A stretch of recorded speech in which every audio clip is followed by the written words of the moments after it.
Hi all, I am Gunjan Gupta, your instructor. So today we will cover Java files.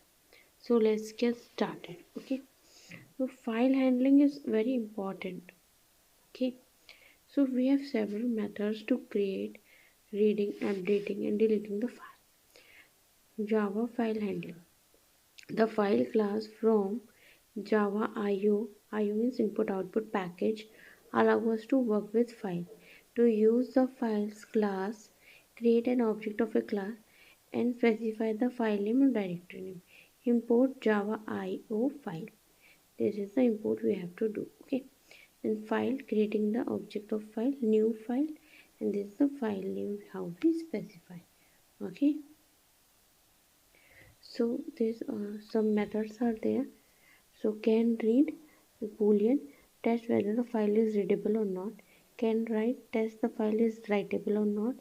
Create new file, create an empty file. Delete a file.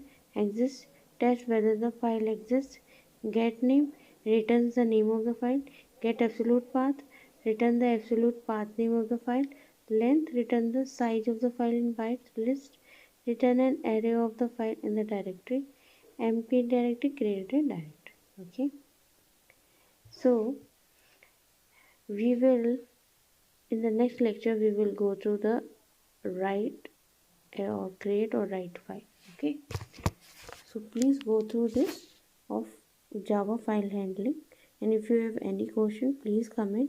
Please subscribe my channel, do like my video, do share. Thank you.